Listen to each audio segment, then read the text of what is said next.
திருச்செந்தூரில் முருகப்பெருமான் சூரனை வதம் செய்த பின்னர் மாயையால் தரங்கம்பாடி கடலில் மீன் வடிவில் மறைந்திருந்த சூரனின் இரண்டாவது மகனான ரணியாசூரனை திருவிடைக்களி முருகப்பெருமான் வதம் செய்யும் ஐதீக நிகழ்வு புராண வரலாறுபடி தரங்கம்பாடி கடற்கரையில் நடைபெற்றது. 20 ஆண்டுகளுக்கு பின் நடைபெற்ற நிகழ்வில் ஆயிரக்கணக்கான பக்தர்கள் கண்டு சுவாமி தரிசனம். மயிலாடுதுறை மாவட்டம் தரங்கம்பாடி அருகே அமைந்துள்ள திருவிடைக்களி சுப்பிரமணிய சுவாமி முருகன் கோவில்.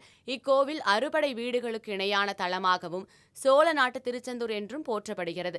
திருச்செந்தூரில் முருகப்பெருமான் சூரனை வதம் செய்த பின்னர் மாயையால் தரங்கம்பாடி கடலில் மீன் வடிவில் மறைந்திருந்த சூரனின் இரண்டாவது மகனான ரண்யாசூரனை வதம் செய்து சாபதோஷம் ஏற்பட திருவிடைக்களி தலத்தில் முருகப்பெருமான் சிவனை பூஜித்து தனக்கு ஏற்பட்ட சாபதோஷம் நீங்க பெற்ற தலமாக திகழ்ந்து வருகிறது. அருணகிரிநாதரின் திருப்புகழில் போற்றி புகழப்பட்டுள்ள இக்கோவில் முருகப்பெருமானும் சிவபெருமானும் ஒன்று என்ற தத்துவத்தில் அமைக்கப்பட்டுள்ள ஒரே திருத்தலமாகும். இங்கு சிவபெருமானும் முருகப்பெருமானும் ஒரே கருவறையில் எழுந்தருளி உள்ளதால் முருகப்பெருமான் சிவஸ்வரூபமாக காட்சியளிக்கிறார். சிறப்புமிக்க இக்கோவிலில் வைகாசி சதய திருவிழா கடந்த 2ஆம் தேதி கொடியேற்றத்துடன் தொடங்கியது. 6ஆம் திருநாளான முருகப்பெருமான் ரண்யாசூரனை வதம் செய்யும் புராண வரலாறு நடைபெற்றது.